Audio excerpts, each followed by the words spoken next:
देखिए, pending result को लेकर बेसिकली आज दो खबरें हैं। पहली खबर तो यह है कि फॉरेंसिक जांच थी आज, जितने डॉक्यूमेंटेशन और जितने मोबाइल डाटा और जितने मोबाइल फोन फॉरेंसिक लैब के लिए धर्मशाला हो चाहे शिमला हो जुनगा में दिए गए थे विजिलेंस ब्यूरो की तरफ से, वो सारे वापस चले गए हैं। सबकी रिपोर्ट वापस चली गई है। अब सिर्फ विजिलेंस ने देखना है कि जितना डाटा वापस एनालाइज करके गया है उस डाटा के एनालिसिस में क्या निकलेगा।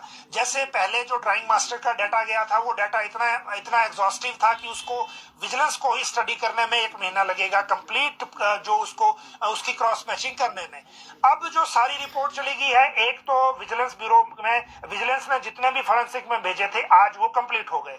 दूसरी बात, एक नया डॉकेट आया है विजिलेंस के इनके पास, जो अभी दिया गया है रिसेंटली विजिलेंस ब्यूरो की तरफ से फॉरेंसिक जांच के लिए। हालांकि उसमें पोस्ट कोड या जो किस भर्ती का है उसकी जानकारी नहीं है।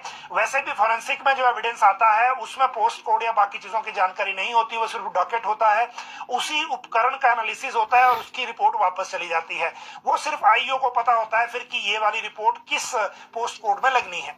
दूसरी बात इसमें यह है कि मुख्यमंत्री ने जो फॉरेंसिक यहाँ जुनगा लैब की हेड है मैडम, उनको बुलाया था और उनसे बात करने के लिए कि ये जो पेंडिंग रिजल्ट हैं वो फॉरेंसिक के कितने कंप्लीट हुए, कितने बचे और इसमें और चीजें क्या हैं, ताकि ये एनालाइज किया जा सके कि जो नई भर्तियां हैं वो राज्य चयन आयोग के दायरे में दी जा सकती हैं कि नहीं। नई तो नहीं, लेकिन जो फंसी हुई हैं, क्योंकि जो एफआईआर में मामले हैं उनको लेकर सबसे बड़ा इशू राज्य सरकार के लिए अभी बना हुआ है, क्योंकि अभी तक फाइल पर किसी अफसर ने लिखा नहीं, जो लोक सेवा आयोग उसको करेगा नहीं। तो ऐसी सिचुएशन में कौन लेगा? 817 हो, ड्राइंग मास्टर हो, क्लर्क हो, जिनमें एफआईआर है उनको लेकर अब भी क्लैरिटी नहीं है कि कौन इनको रिजल्ट निकालेगा।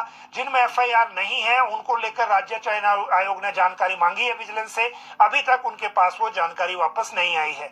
जो लोग बड़ी बार बार ये पूछते रहते हैं कि जिनमें एफआईआर नहीं है उनका रिजल्ट कब निकलेगा, उनको ये इंतजार करने की जरूरत है कि जब तक ये नहीं पता लगता कि विजिलेंस का रिप्लाई क्या होता है, वो रिप्लाई फिर राज्य चयन आयोग राज्य सरकार से डिस्कस करेगा।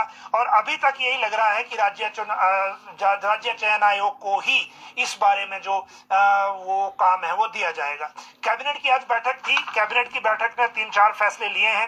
पहला तो ये फैसला है कि जो राजीव गांधी स्वरोजगार स्टार्टअप योजना थी, जिसमें सबसे पहले चरण में इलेक्ट्रिक टैक्सी जो है वो शुरू किया गया था,